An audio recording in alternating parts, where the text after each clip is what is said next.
Good morning, everybody. It's Lynn, the leather bag lady. How are you today? It's what day is it? Wednesday, March 10th today, and it is early. It's 10 to 11. I thought I better get this done before Dave comes today, and hopefully we get some drywall, taping, and mudding in the bathroom. So I thought I better get this done. So I've just listed 3 bags. Very kind of workhorse bags today. Oh, excuse me. I worked out this morning, or I was working out this morning, and I was doing my step stuff. And I put my one foot down and I felt something pull in the back of my leg. So I'm kind of hobbling around a little bit. I've iced it. I never really used to bother with that before. I have an ankle that I twist very regularly, and I actually broke my foot last June, and I couldn't believe how quickly the swelling went down with the icing. So I've iced it. I'll ice it a couple more times today. I just don't want any problems because I got this little bit of weight to get off, and I'm not going to do it if I can't work out. So yeah, if I'm kind of hopping around a little bit weird, that might be why.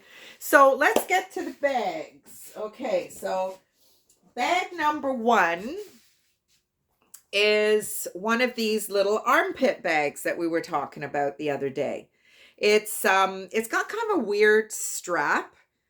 I'm presuming that once you actually put your stuff in it, the shape will kind of smarten up a little bit. But it's really cute. I love this color. It's like a winter red color. It's Kenneth Cole. And there's a little scratch. You can see it. Yeah, there's a little scratch there. It's a kind of a smooth leather. But it's really cute. I like this little detail. And then this here as well. Just something a little different. And then inside, it's immaculate. You've got your Kenneth Cole label and a slip pocket. I have a mirror beside me, and every time I move, it looks like somebody's coming to my front door. So if you see me looking over all the time, that's why. Freaking thing. Anyway, so that's bag number 1. I really like this little bag. I love the color. You know me in reds and oxblood and all that kind of thing. Cute, and really on trend with these little armpit bags, which is, I guess, why they're called armpit bags. So bag number 2 is, come on, spring, summer. It's a white leather and vinyl. So this is all leather, this is all leather, this is all leather, but these trim pieces, the side panels, and I think the straps are vinyl. But the straps are really cool. They're double rolled. They might be leather, actually. I'm not sure. It's really difficult to tell. And then they're secured at the top here. Just a really simple thing, but it adds an element to the bag. Nice shoulder bag. I know I should probably change this.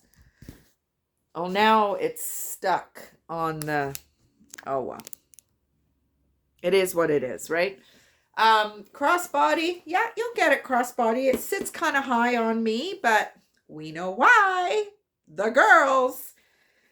And the rest of it. So the 2 boobs in the back and the 2 under my arms. So just waiting for them to come out with a bra. For us curvy girls who've got boobs where we shouldn't have boobs. So anyway. So inside, it's got multiple compartments. There's a zipper. Principles is a British brand. It's actually a British retail store. I know the Bay sells Principles, I think. But I've put this as an 80s bag. There's no phone pouches, no, nothing like that. There's a zipper here, and there's a slip pocket on the back. So it's a really good daily driver. There is a little blemish here. It's very minimal, but it's there. And yeah, I really like it. Nice little gusset. Some people still do like those white bags. So I remember when I was in the retirement homes, I used to get, I mean, obviously they're seniors, so they're used to having a white bag in the summer and a dark bag in the winter. But I've been asked for white bags, you know, if it's a wedding or graduation or something. I mean, not that many of those things will be going on, but you never know who might like this. And last but not least is another red. I very rarely find red. So this is a really simple bag. These bags remind me of the bags that the air stewardesses, hostesses, whatever you call them here, used to use. You know, very functional compartments. There's a compartment there, compartment, a zippered compartment, another compartment, and a zipper on the back. So very functional. It's super, super clean. I don't even think it's been used. Doesn't even look like it's been used at all. Where was it made?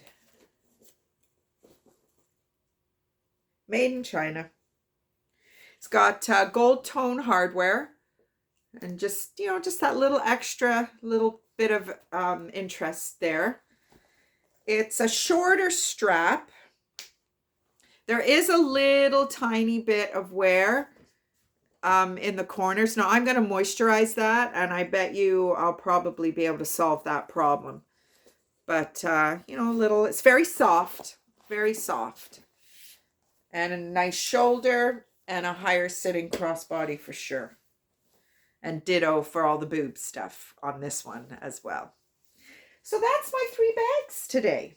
So, you know, very, like I said, very daily driver, very functional, but classic shapes. Like these shapes are very, I mean, they're recycled, right? I mean, this kind of shape is very Kate Spade, but in that Saffiano hard shell. And I'm not my cup of tea at all. I much prefer a softer bag.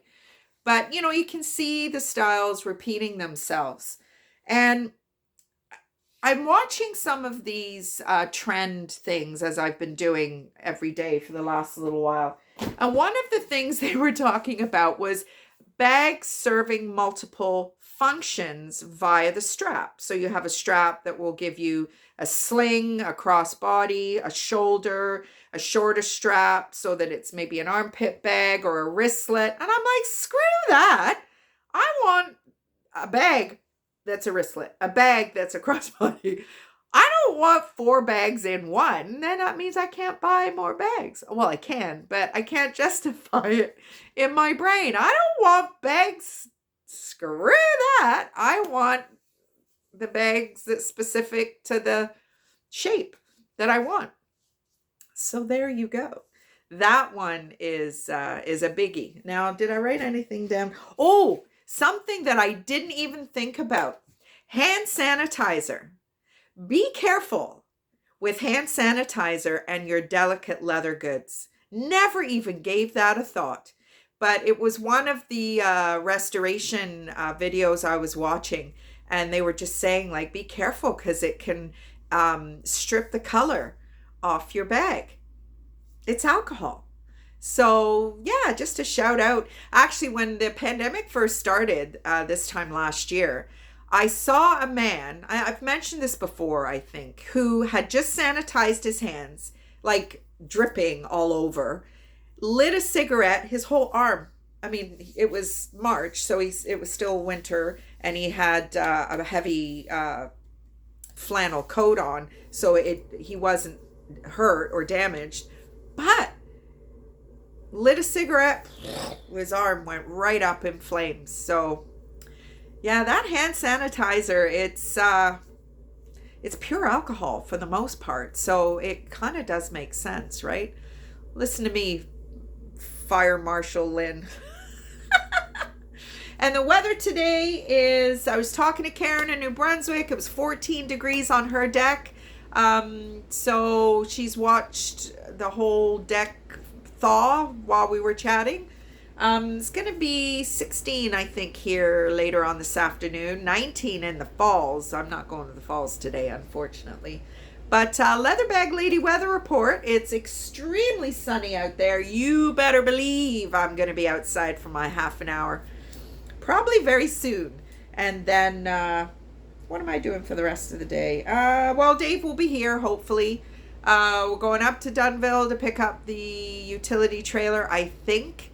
So I'll just, Dave will be here with Christina, maybe, I don't know. But hopefully we'll get that done today and I can get this house back into some semblance of normalcy. Not that it was normal in the first place. I mean, I'm sure there's shit everywhere, always. But it's a tiny house and I run a business out of it. And if you've ever watched the series Lady Boss, it's probably 5 or 6 years old now on Netflix. It's an amazing series about how the e-commerce business Nasty Gal was started.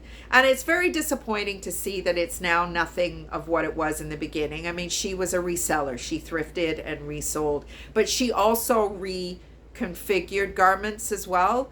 She'd rip a sleeve or do whatever and change the garment. But her apartment gave me such joy because I didn't feel so alone. She was tripping over things were falling, they were piled so high. That's my world. And, but I am learning very quickly with each little bit that gets done on my house that I don't want to live like that. So I was inquiring about storage units the other day. I've had storage units before, but a few years ago, Karen just got one in New Brunswick and it was like 88. Oh no, it wasn't Karen. It was Lori. It was my friend Randy's girlfriend in Kitchener, Waterloo. I always say Kitchener, Waterloo. And she got a storage unit, 5x10, or there were 5x10s for $88 a month. A 5x10 here in Hamilton is $150, or it was years ago. I don't know what it is now. And 5x10 wouldn't be big enough for me. I would need probably a 10x10. That's going to be pushing over $200 plus dollars. I just can't justify that expense when I can have it all here and I can work at midnight if I want to. So I don't know. It's a big decision. I really would like my house to go back to being a house, but I don't know. Maybe if I get my virtual shopping off the ground with my retirement homes, that's the next project. I don't know what I was thinking, trying to think of how I can get my not vintage stuff out into the world. How I can get, eyes on my website. And I think, stop trying to reinvent the wheel. You already have it. You have 65 plus retirement homes that you would go to twice a year with your bags. Do it online. I don't know, my head was in the clouds or something. But there's a lot of logistics because it's not just, regular online shopping. There's seniors, they didn't like using their credit card when I was standing right in front of them. So there'll be lots of issues to iron out. I've made a connection with an activity director that I got along very, very well with in Niagara Falls. So I'm just waiting for her to call me back and we can chat about it. I'm sure there's people already doing it. So I want that encouragement to know I'm not the only one doing it, but I don't want, other people's negative experiences, and it scares me off. So I'm trying to kind of keep it under my hat a little bit and picking and choosing who it is that I communicate it with, because it's an amazing idea. Because I could be doing shows in BC. I mean, I'm actually trying to not get too excited about it, because at 53, I don't want to be running a business that's, up to the moon and back. I just want something a little bit more predictable. Whereas Etsy has been wonderful. But, I mean, I went 10 days without a sale. I think I was put on the naughty list because I had a negative review. The lady who bought the Juicy Couture bag put a review on my Etsy saying that she didn't get her bag. Well, she did get her bag, and she did put a review on to state that. So I appreciate that. Thank you. If you are a watcher of my videos, I really appreciate it, because negative feedback is, you just don't recover from it. So I think I had a negative review in the summer. This lady was a crackpot, an absolute crackpot. And oh, she was horrible. She left such a bad review, and she was nuts. Um, I talked about that in one of my videos last summer. So maybe it was because I had 2 in 6 months or something. They put you on the naughty list, because I can't see me going from, usually a sale every day to nothing for 10 days. And now all of a sudden it's back again. So I don't know. And that scared me, because I watched a bunch of videos regarding Etsy and how they've just shut people down with very little explanation. So, their message, don't put all your eggs in one basket, which is very viable, and viable information, advice, whatever. And I'm going to take it. So, going to get back in touch with all the activity directors. Probably very few of them are still in that role. It is a role that has a huge turnover, big burnout rate. Being a recreational therapist, it's not necessarily hard work, but it's a gargantuan amount of work. And it's speed. You develop the program, you set up the program, you run the program, you take all the stuff down, you clean up, do dishes, whatever, and boom, on to the next. So it can be quite a challenging job. And I have the benefit of having been in that job. So as a vendor, I can see it from both sides, which I think is very valuable. Went online and signed up for my vaccination yesterday. Hopefully I can get back visiting with my clients. I don't think that's going to happen till May, June. Hamilton, by all accounts, has done a very poor job of dealing with the vaccination rollout. I mean, I know we are over 500,000 people in Hamilton, but come on now, folks. We've had a year to figure this out. Just like the post office. Like, why are you still backlogged from Christmas? Like, I get it, COVID, but, you've got some good people working for you, I'm sure. Anyway, soapbox, under the bed. Have a fantastic day. Get outside if your weather's beautiful like it is with me. If it's not, do something productive. And if not, grab a bag of chips and watch a movie. And have a chocolate bar for me, because I'm having a rough time the last couple of days. So have a good day, and I will see you tomorrow. Bye, everybody.